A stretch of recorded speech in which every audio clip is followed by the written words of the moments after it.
Live from New Delhi, you're watching DD India, India's voice to the world. My name is Mark Lynn. Coming up in the next hour, the Indian Prime Minister Narendra Modi lands in the historic city of Athens. In the first prime ministerial visit to Greece in 40 years, he receives a red carpet welcome.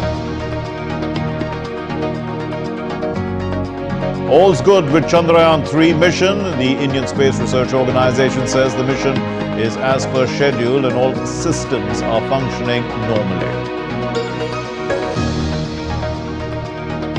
Don't throw radiation-contaminated water into the sea. Protesters fume over Fukushima water release. Japan says will release test results after the release. Niger allows Mali, Burkina Faso troops to enter its territory in case of attack.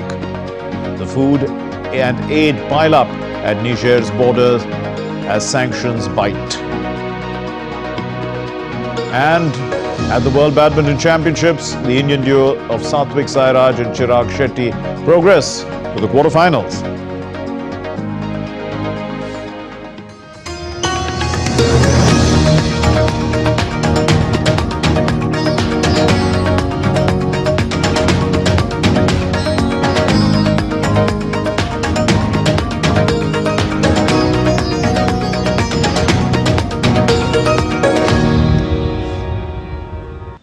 After a successful BRICS visit to Johannesburg, the Indian Prime Minister Narendra Modi is in the historic city of Athens for his first ever visit to Greece. He was warmly greeted by the Foreign Minister, Georgios Aparthetis, at the airport, and a packed program involving interactions with the Greek leadership, business community, Indian diaspora, and prominent personalities awaits the Prime Minister during his day-long visit to Athens.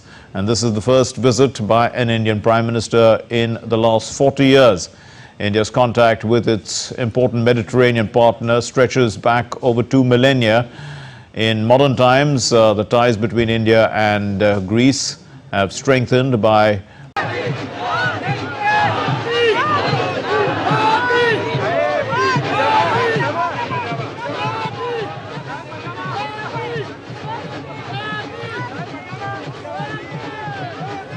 the Prime Minister there being greeted at the Hotel Britannia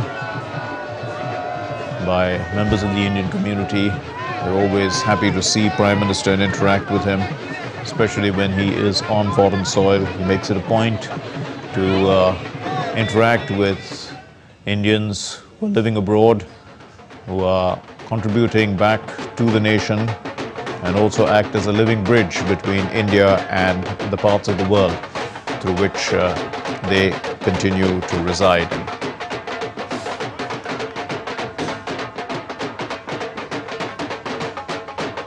Indians are in all other parts of the world, and even in Greece, large members of the Indian community. And here's, we're going to give you a quick look now at the Prime Minister's itinerary, and Meghna Dey, who's reporting from Athens, has sent us this report.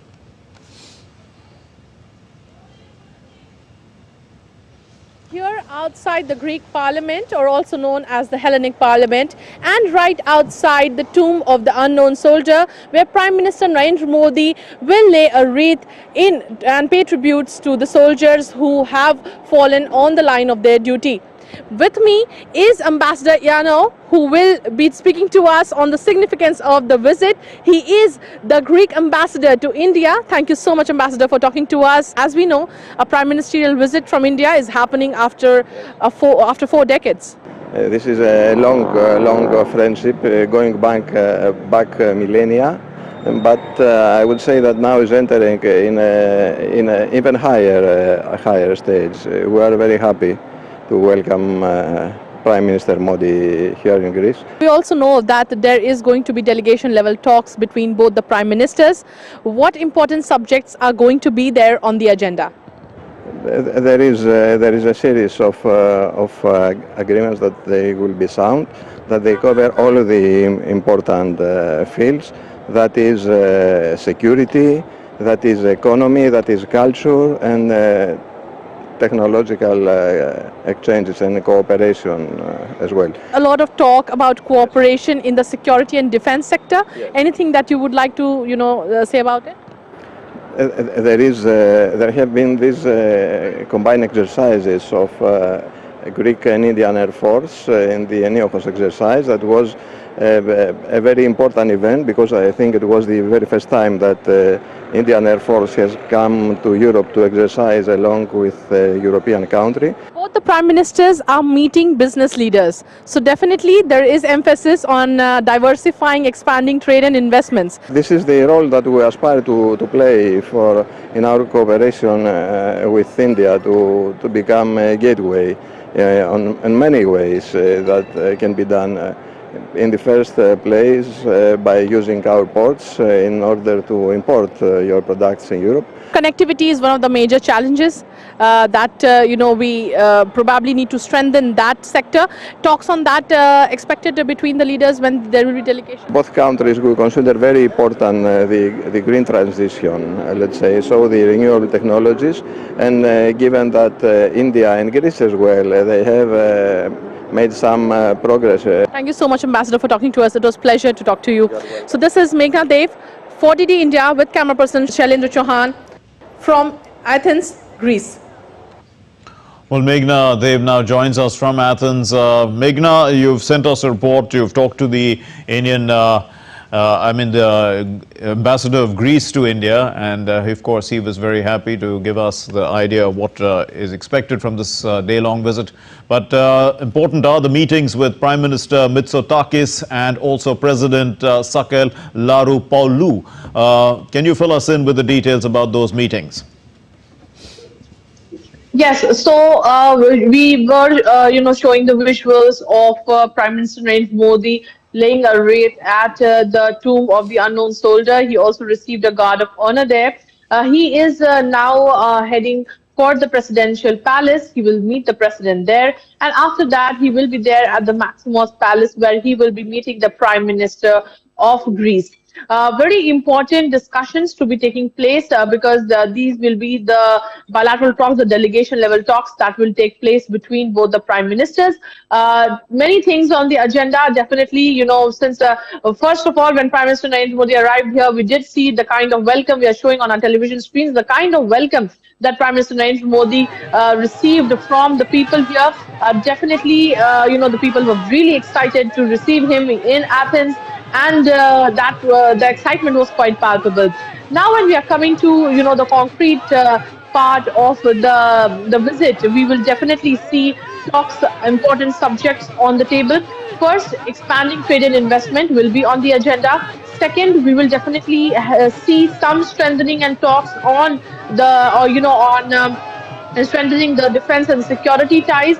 We can also expect that there can be, in a sense, cooperation in terms of the development, shipbuilding infrastructure, as well as renewables. So these are going to be some important aspects.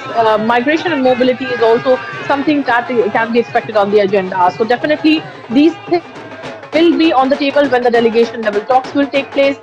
Besides that, obviously, before departing from Athens, Prime Minister Narendra Modi will be addressing the diaspora, which is his trademark wherever he goes for a visit abroad. So the diaspora is definitely excited to hear him, at the community event, which is scheduled before his departure from Athens. Indeed, Meghna, but both Greece and India blend ancient as well as the modern. We know that they have had a very rich ancient past, Greece, so have we in India. And when we look now at business and trade ties, it's a modern day world, it's the Industry 4.0. How do the businessmen and the trade investment group look at the future, taking things forward?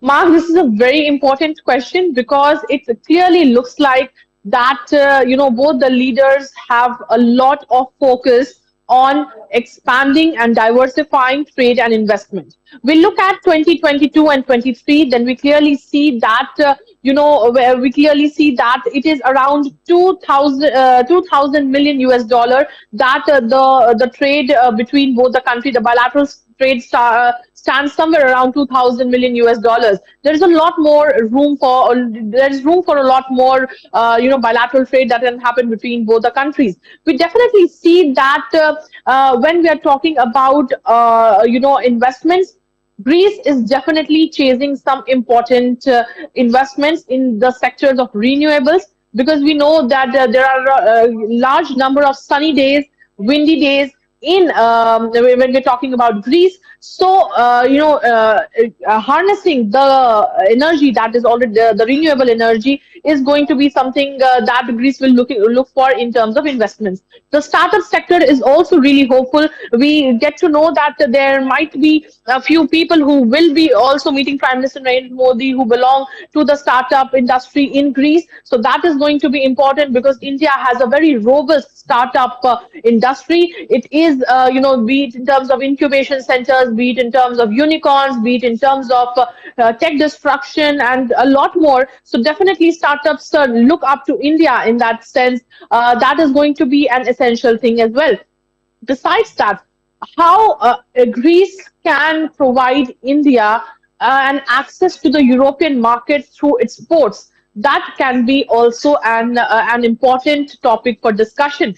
Both the leaders are meeting businessmen and people from the business community on lunch today, and that from both the sides there will be business leaders and people from the business community from Greece as well as from India, and both the leaders will also be present there. So there will be definitely talks on how it can be expanded. We also get to know that Greece is emphasizing on increasing the number of Indian students, who come to study in Greece. So that is also something that they are laying emphasis on. IT and the AI sector is also what Greece is trying to chase, and India definitely, looking at Greece strategic location, where it is on the crossroads of Africa, Asia, and Europe. Definitely, Greece becomes a very important place Yes, Meghna. where India can access the European markets through ports. Right, Meghna, we're getting some visuals in, so thanks very much for joining us with those inputs. Meghna Dev joining us from Athens. These are visuals of the Prime Minister now, and in conversation with the President of Greece, President Sakel Laropoulou, Madam President, and Prime Minister Narendra Modi in conversation. Prime Minister will be meeting his counterpart, Prime Minister Mitsotakis, in a little while. The President, of course, is the head of state. Greece follows a similar system to India, but the head of government is the Prime Minister.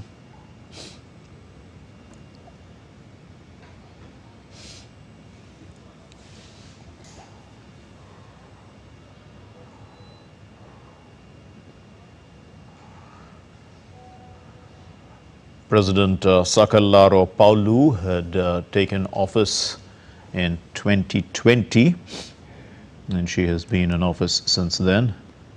Of course, Greece has been through some turbulent times in recent times, mostly financial. This was after the 2008 financial crisis, and Greece was in debt following that, but the country has shown remarkable resilience and come through that, and is back on track.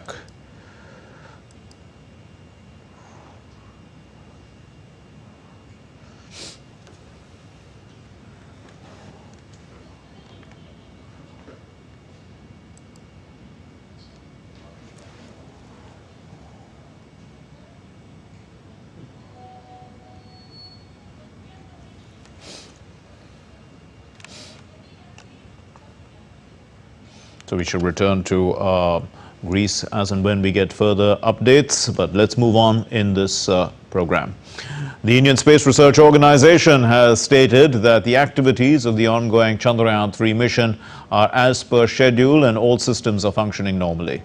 ISRO has released a new video of the moon's surface showcasing how the Chandrayaan III rover ramped down from the lander to the lunar surface.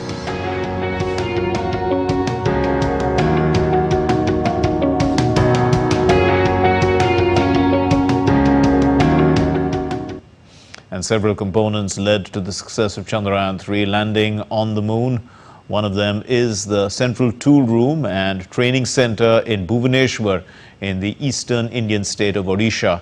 So the center was developed has developed more than 15,000 tools and precision components. This is for Chandrayaan III lander, rover and the spacecraft. The organization has also reportedly completed 80% of the equipment manufacturing for the Indian Space Research Organization's Gaganyaan mission, which is scheduled for 2024. We are able to in a position to supply more than 50,000 components for Chandrayaan III. This particular project, it took more than 2 years, and total my team is involved in Bhuvaneshwar center is around 150 people, and another 45 of my colleagues who have been stationed in ISRO Bangalore. I really thank entire my team who have been working by 24/7 from last 2 years to make this critical components for especially for spacecraft as well as for the lander and rover also. And still to come on DD India News Hour. Niger's junta authorizes Mali and Burkina Faso's armed forces to intervene in case they come under attack. The Pentagon says that the US will start training Ukrainian pilots to fly F-16 fighter jets in October. And Indian hill states are being pounded by torrential rains, landslides and flash floods.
You're watching DD India News Hour. My name is Mark Lynn. Niger has authorized Mali and Burkina Faso's military forces to intervene on its territory in the event of an attack. Well, this authorization hints that the junta in Niger intends to continue defying regional calls to step down, and this is after last month's coup. The three allies, the foreign ministers of these countries, said that they had met in the Nigerian capital of Niamey, and they discussed boosting cooperation on security and other joint issues on Thursday. The West African bloc, the ECOWAS, has warned that it is ready to send troops into Niger to restore constitutional order if diplomatic efforts fail. The United States will provide training for Ukrainian pilots flying F-16 fighter jets as more and more allies pledge fighter jets to the war-hit nation. Rishabh Sharma has this report. Allies of Ukraine are coming together to provide military support to the war-hit nation. After Denmark and the Netherlands, the United States is the latest country to have pledged F-16 fighter jets to Ukraine. The F-16s, that is moving forward, actually. So there's a training program in place, and they'll likely to receive F-16s here in the not-too-distant future. The Pentagon has also said that they will provide training to Ukrainian pilots for the F-16 fighter jets. The training will begin as early as October. The Department of Defense is announcing today that the United States will soon begin training Ukrainians to fly and maintain F-16 fighter aircraft in support of the international effort to develop and strengthen Ukraine's long-term defenses. Scandinavian country Norway has said that it also will send its US-made F-16s to Ukraine. Finally, Mr. President, based on our dialogue, we have made a decision to donate Norwegian F-16 fighter jets, and we are in a discussion now about when and how. More and more countries are joining hands to provide military aid to Ukraine as its conflict with Russia continues. The former US President Donald Trump has returned to the social media site X, formerly known as Twitter, with a post on Thursday showing his mugshot from his booking earlier in the day. And with this post, he appealed for donations.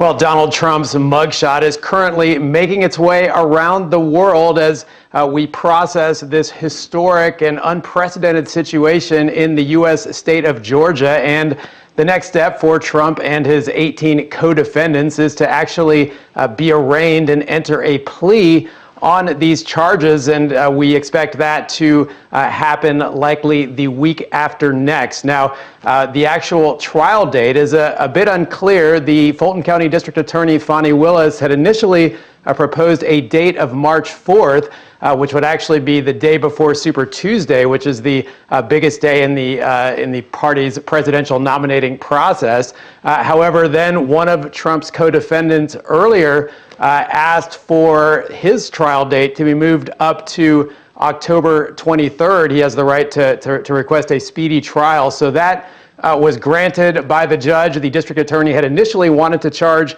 Trump and the co-defendants at the same time. So we'll see how that plays out. Another option that could happen here is some of those co-defendants are trying to have the case moved to a federal court. So if that were to happen, and if Trump's case were to be moved, then the timeline from the state court would essentially become moot. Former U.S. president has shown a remarkable resilience to so far to taking any sort of damage so far in the Republican nominating process from all of these legal entanglements back in February before he was indicted for the first time.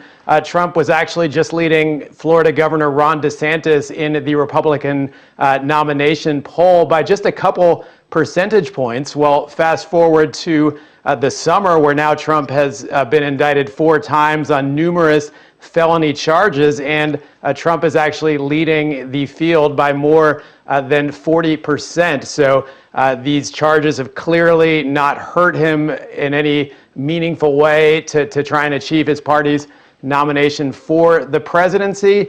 Now, certainly new details could come out as these legal cases proceed, but right now, at least the will of the Republican voters appears to be that they do support Trump despite all of these legal problems that he faces. Let's take a look at other stories making news around the world.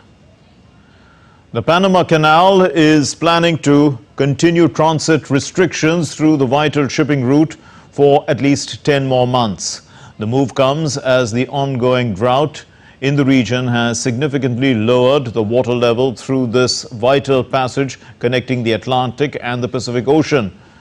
The decision has caused a backlog of cargo vessels waiting to pass.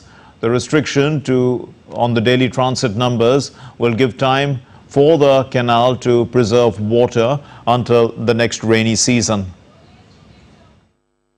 Minimum between the next 10 or 12 months ahead, both the water depth and the reduction of the daily quota will be maintained. There are 2 important aspects of this measure. We are not impacting the Panamax water depth but only the quota. For the Neo Panamax, we are only impacting the water depth but not the quota. Impactando es el calado y no el número de cupos. Buenos Aires, this happened on Thursday. They're calling for growing, these calls are growing, in fact, for the government to take action to address the economic crisis ahead of the upcoming elections in October. Argentina is suffering from soaring inflation, where figures have reached 113%. The US bank JP Morgan estimates that inflation could surge to 190% by the end of the year. Venezuela's National Assembly has elected Elvis Amororoso as the new head of the National Electoral Council. Amororoso has previously acted as the South American country's Comptroller General. who looked after public funds. Naming Elvis Amoroso as the head of the electoral body comes after the United States proposed easing sanctions against the country if President Nicolas Maduro worked towards conducting free and fair elections. A popular California shopping mall was evacuated Thursday after a possible bomb threat linked to a toilet was left outside a movie theater. Police evacuated the Americana Mall in Glendale after a toilet was put outside a cinema with a note claiming that it contained a bomb. Local authorities are investigating and cordoned off the area. No confirmation on the status of the object has yet been given.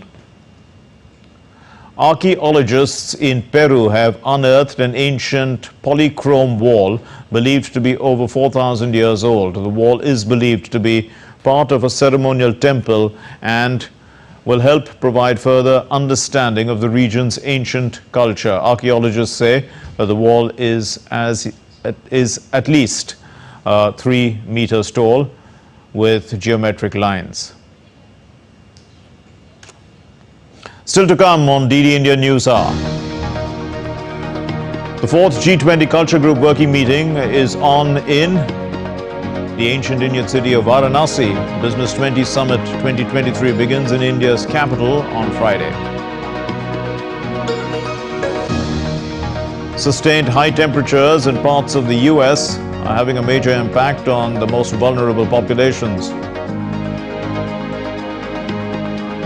And the ongoing Hollywood strike delays the sequel of the big-budget movie Dune until March.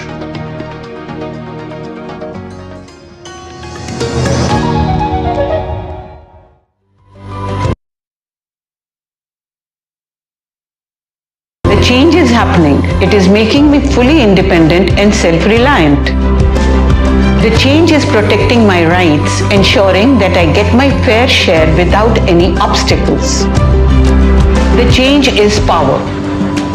Today, I have the power of technology, the power of Jan Dhan account, Aadhaar, and mobile. That is giving me unprecedented access to government schemes.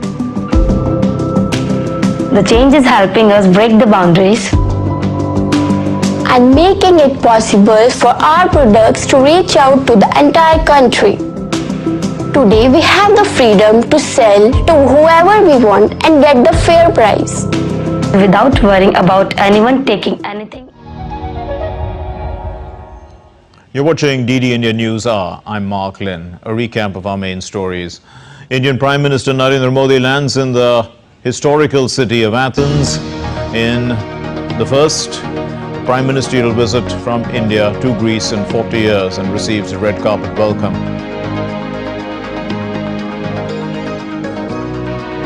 All's good with the Chandrayaan III mission. The Indian Space Research Organization says the mission is as per schedule and all systems are functioning normally. Don't throw radiation-contaminated water into the sea. Protesters fume over Fukushima water release. Japan says it will release test results after the release. Niger allows Mali, Burkina Faso troops to enter its territory in case of an attack. Food and aid pile up at Niger's border as sanctions bite. And at the World Badminton Championships, the Indian duo of Satvik Sairaj and Chirag Shetty, they progress to the quarterfinals.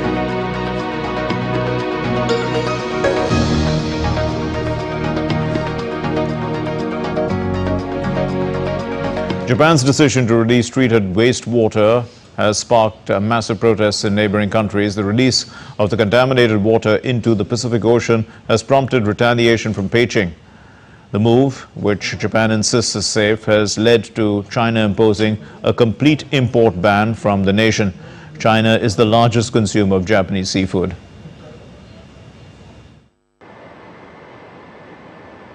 Well, no matter what Tokyo says about the safety of the discharges of this radioactive water, nobody in the region, very few people in the region, seem to be prepared to accept Tokyo's assurances that the discharge is safe.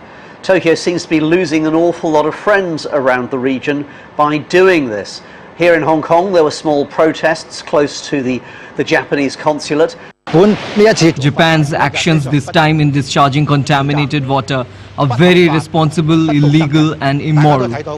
Everyone can see that now, and no one can prove that the nuclear waste and materials are safe. They are completely unsafe. In South Korea, about 16 protesters tried to break into the Japanese embassy. We've seen China ban all imports of Japanese seafood and said that it was Japan was selfish and irresponsible by discharging this water. The ban here in Hong Kong actually came into effect before Japan actually started to release the water into the sea. Now, this is quite a big blow economically for Japan, because the mainland of China and Hong Kong are the two biggest markets for Japanese seafood and agricultural exports. Here in Hong Kong, for example, sales are usually around about $500 million a year of seafood, seaweed and other aquatic products. North Korea has weighed in as well. Now, there's not really a lot of love lost between North Korea and Japan, but North Korea was saying, well, this was a crime against humanity. So, no matter what the scientific evidence says, Tokyo has really failed to win over so many people around the region. That can't be good for its soft power. And yes, Japan is going to lose an awful lot of friends by doing this. In Hong Kong, I'm Andrew Wood reporting for DD India. Well, that's the word from Hong Kong, but Chris Gilbert now joins us with more from Tokyo. Chris, how has Japan reacted to China's blanket ban, and are local industries concerned?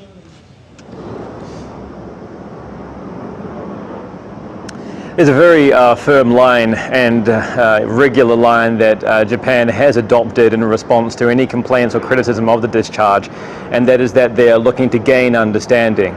It's what they've said about the fishers in the area, it's what they're saying about China, South Korea at times, the Pacific Island Forum, and they're using it again. They've offered to explain, and the whole government effectively, the Ministry of Energy, Trade and Industry, the Prime Minister, the Chief Cabinet Secretary, they've all said in the last 24 hours or so that it is regrettable that China does not understand the science, and that they are open to explaining and communicating to China so that it can understand the science. That is what is coming from Tokyo. How receptive China is going to be and is very questionable.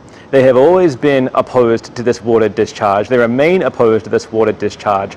They said ahead of time on Wednesday that if it went ahead, that they would take measures to protect their environment and their people, some kind of countermeasure, and we have seen that in this ban. They've had some kind of ban on Japanese seafood imports in place for a long time, but now they have extended it to a blanket ban across the whole country, from Hokkaido in the very north, which usually exports luxury sea cucumbers and scallops to wealthy Chinese consumers, all the way down to Okinawa in the far southwest. So you can imagine that these places, which have nothing to do with the discharge, the fishers there are very concerned. The National Fisheries Co-op has asked the government to complain to Beijing to lift the ban.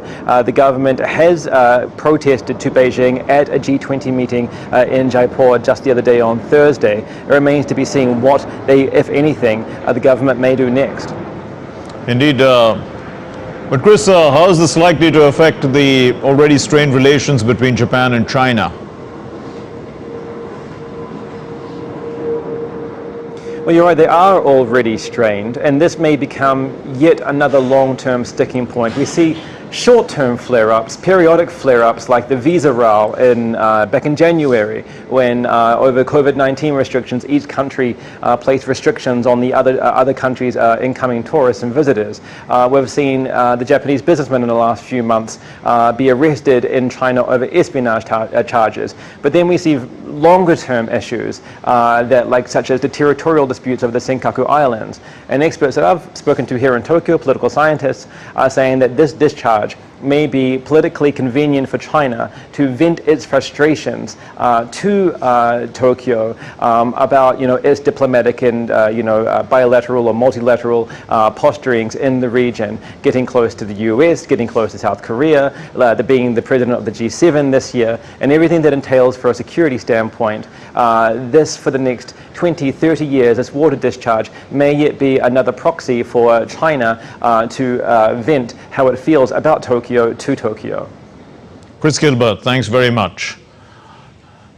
Greek firefighters continue to battle a blaze spreading outside Athens. Over 200 firefighters with 65 vehicles, 2 aircraft and helicopters are working to douse over 100 wildfires. The government has faced criticism for its response to the situation. In Canada, firefighting operations are in full swing. In British Columbia, over 50,000 people were forced to evacuate their homes as emergency teams try to stop the spread of flames by digging trenches and water bombing the impacted area.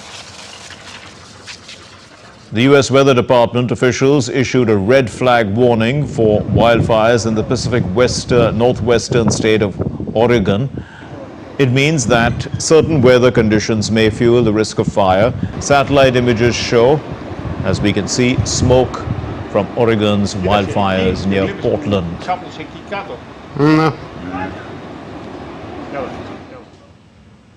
The India Meteorological Department has predicted several days of heavy rains in India's northern states, in the hill states of northern India. So what does it mean? It means that they're already reeling under massive landslides and devastation there, so they're going to get worse.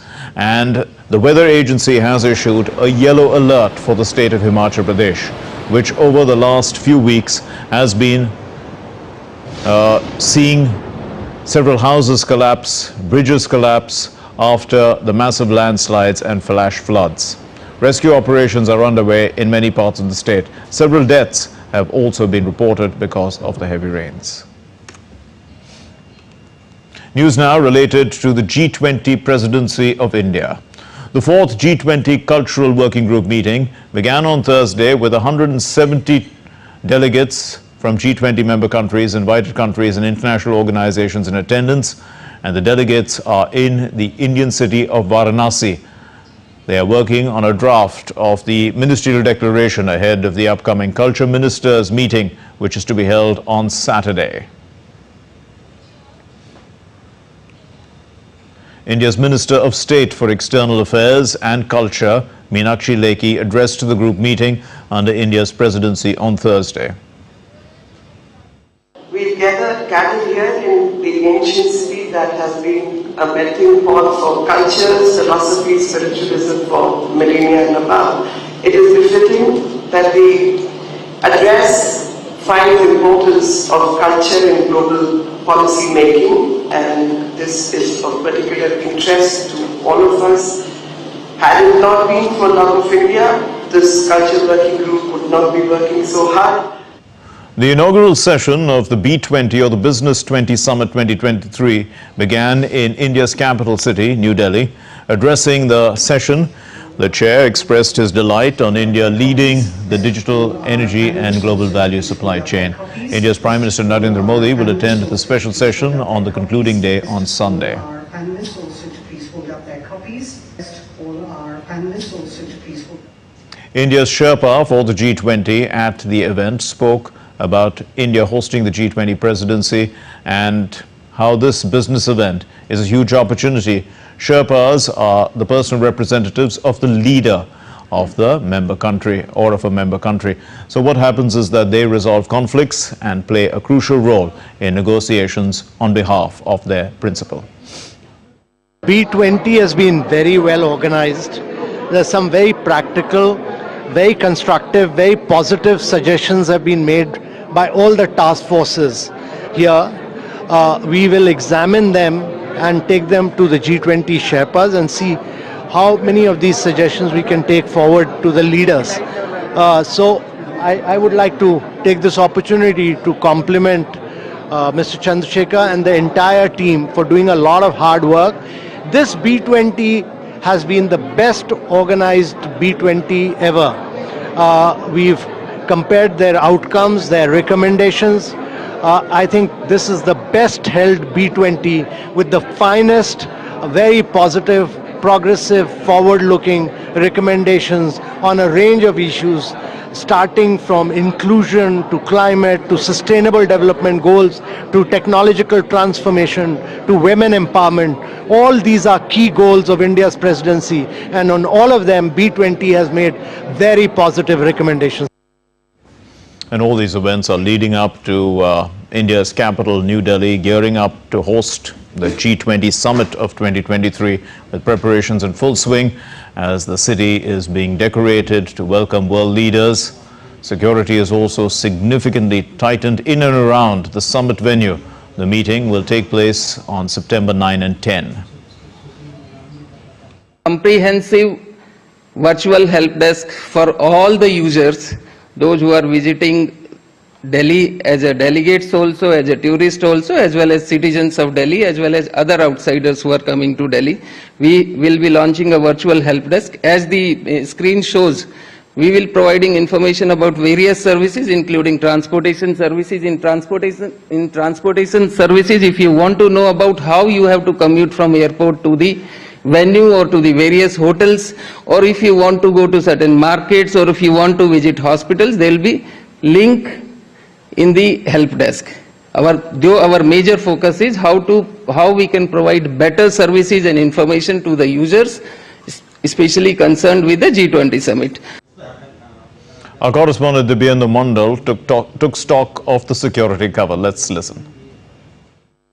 New Delhi district will be completely cordoned off.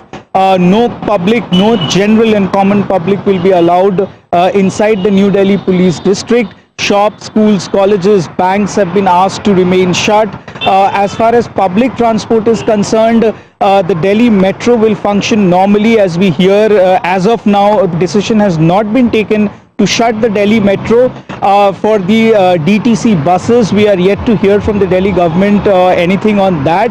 But of course, what we have understood from the notification issued by the Delhi government yesterday, that even public transport in the New Delhi police district will be restricted, and no movement of any vehicular movement will be allowed inside the New Delhi district. As you also know, all the hotels where the delegates will be staying are all inside the New Delhi district.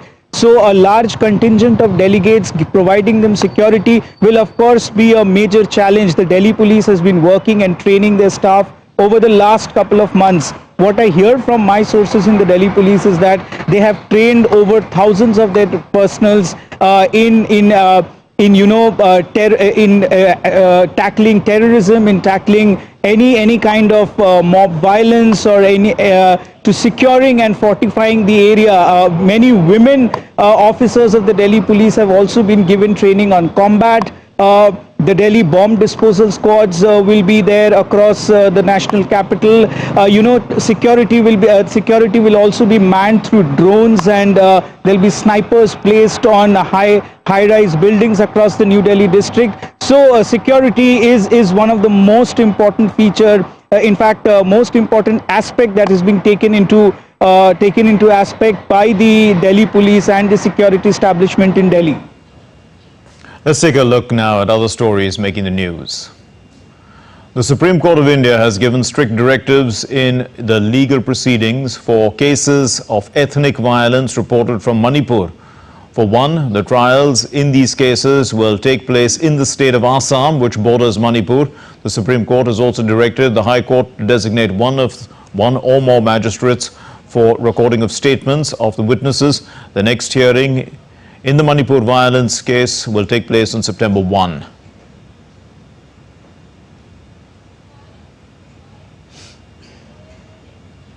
The Indian film The Kashmir Files has been announced as the best film of the year at the National Awards ceremony held on Thursday. The director Vivek Agnihotri dedicated his film to the victims of Kashmir via a video message expressing his joy for receiving the award.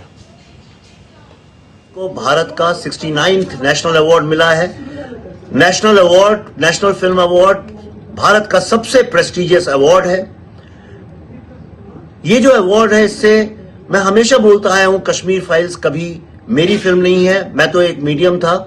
इस film को जितने भी कश्मीर में हुए terrorism के victims हैं, कश्मीरी हिंदू, सिख, ईसाई, मुस्लिम, दलित, गुर्जर, ये फिल्म उनकी आवाज है, उनके दर्द की आवाज है जो पूरे विश्व में पहुंची। Baramulla police has booked 54 drug smugglers under PIT NDPS Act and PSA in the district. The Jammu and Kashmir police said these hardcore drug peddlers were operating in Uri, Patan, Baramulla, Kriri and Tanmarg subdivisions. An Indian artist living in the northern state of Uttar Pradesh carves beautiful pieces on wood. An expert in wood sculptures, he began his journey with drawings on paper and then moved to using clay. This summer has seen record-breaking temperatures across the globe. In some places in the United States, the heat has lingered above 40 degrees Celsius for weeks on end. And it's not just bad for the body. Research increasingly shows that the rising temperatures are bad for the mind, with societies most vulnerable at the highest risk. DD India's Tony Waterman has more from Austin, Texas. It's been 4 years since Alvin Pimpkin has had a roof over his head.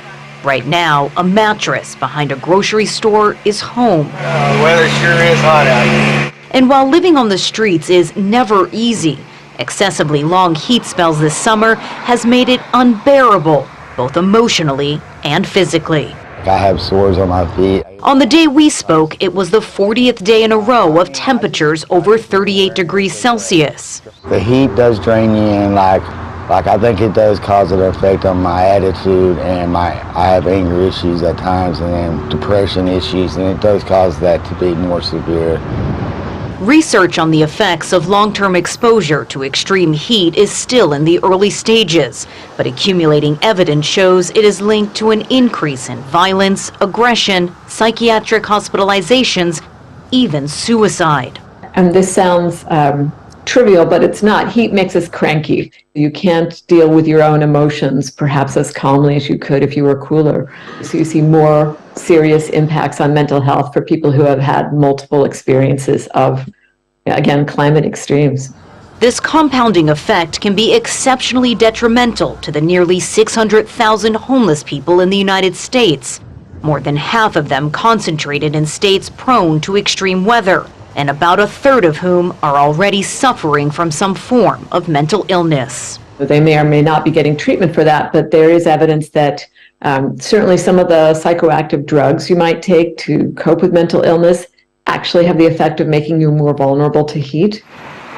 For Alvin Pimpkin, the heat is now an inescapable enemy, one he believes will ultimately shorten his life.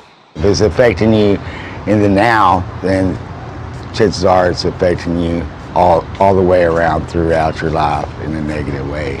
Scientists say the intensity, frequency, and longevity of this year's summer heat is just a snapshot of the future. And while more research is needed to understand the relationship between extreme heat and mental well-being, one thing is already abundantly clear. Climate change is impacting not just our environments, but our minds as well. Tony Waterman in Austin, Texas, reporting for DD India. Still to come on DD India News Hour. Disney's stock price has fallen again, now at its lowest level in 9 years. A tech startup revolutionizes combat sports with the help of artificial intelligence. A mesmerizing display of color and aesthetics as Jaipur plays host to the G20 Trade Ministers meeting.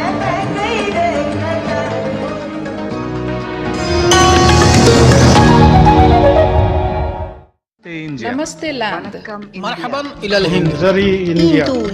Salam India. Namaste India. Namaskar Bharata.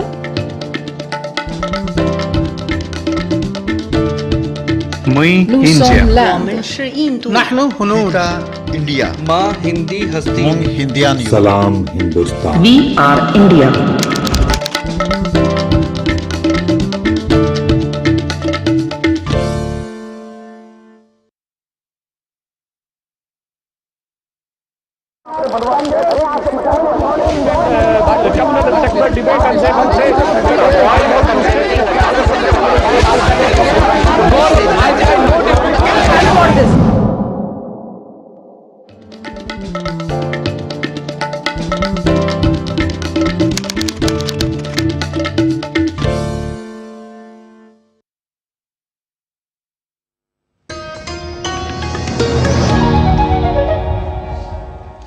You're watching DD India News Hour. My name is Mark Lynn.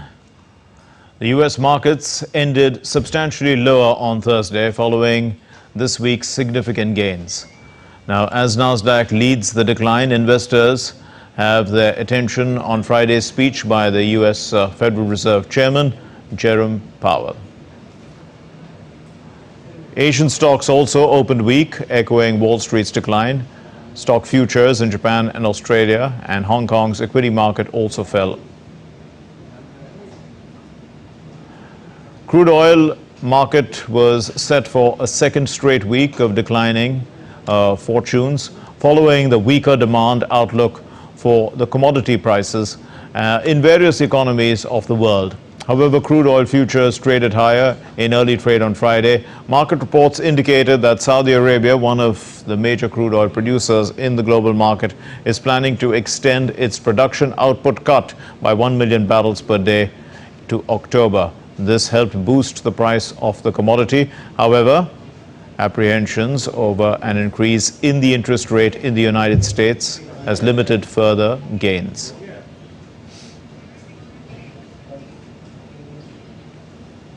Now, share prices of Walt Disney sank 3.9% on Thursday to close at $82, their lowest in almost 9 years. The selling of shares comes as Disney investors scrutinize a recovery plan laid out by their chief Bob Iger, who has promised price hikes. Let's go across live now to an event that is happening, the Trade Ministers meeting on in Jaipur, and here's India's Commerce and Industry Minister Piyush Goyal speaking. Global value chains and what we need to do to build future-ready global supply chains and make them shock-proof in the future. What we need to do to make our global value chains sustainable and inclusive. And how do we revive trade? How do we revive the growth? Well, we're having a little glitch in that, but that was from the Trade Ministers meeting and the Indian Trade Minister speaking there. But we were talking about the share prices of Walt Disney, and Disney investors scrutinize a recovery plan laid out by their chief Bob Iger, who has promised price hikes for its streaming service as well as more advertisements. Investors claim that a further drop in the prices is expected in the coming months, and stocks have fallen more than 5% since Iger cited Disney was facing a challenging environment in a report earlier this month.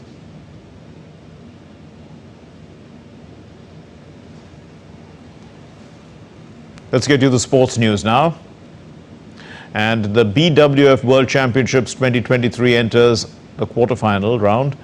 In the round of 16, Satvik Sairaj and Chirag Rankit-Reddy, they beat Leo Rolli and Daniel Martin by 15-21, 21-19 and 9-21.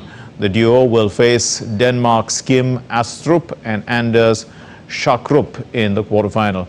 In the men's singles tie, HS Pranoy is set to face the Olympic champion Victor Aleksin in the quarters. The Indian Olympic gold medalist javelin thrower Neeraj Chopra steps onto the field for the qualifying rounds of the men's javelin throw event at the World Athletics Championship. Neeraj's impressive performance last year earned him a silver medal, and today he's back to pursue his goal of clinching gold. We're going across live once again to listen to the Commerce and Industry Minister Piyush Goyal. Make our value chains more resilient and robust. It takes care of data, it takes care of analysis, it takes care of concentration of suppliers and markets. It addresses concerns around volatility of trade volume and value. It also looks at upstream and downstream product needs or industry needs. It addresses criticality of seamless flow of goods through the value chain, and also looks at connectivity. So some of these have been brought out as guiding principles for collaboration to make our global value chains more inclusive. Well, we're having a little technical problem there, but this is the time when we end DD News Hour for the moment. Let's know your thoughts on the news of the day. We conclude. Thanks very much for watching. Namaskar.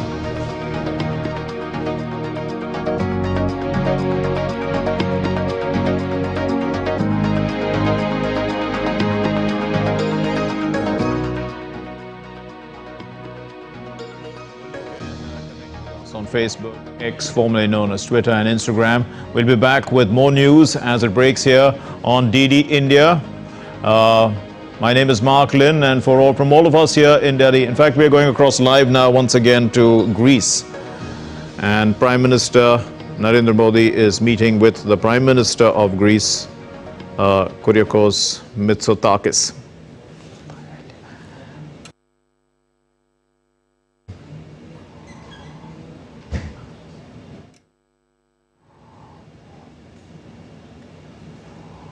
These are visuals that have just come in a short while ago. The Prime Minister had earlier met with the President of Greece, and now he is meeting the Prime Minister. And the Prime Minister is on a day-long visit to Greece, and the first visit by an Indian Prime Minister in 40 years. The two countries have had great ties. And as I said, we are concluding News Hour at this time. Gautam will be here in a little while to take this further. Thanks for watching. Namaskar.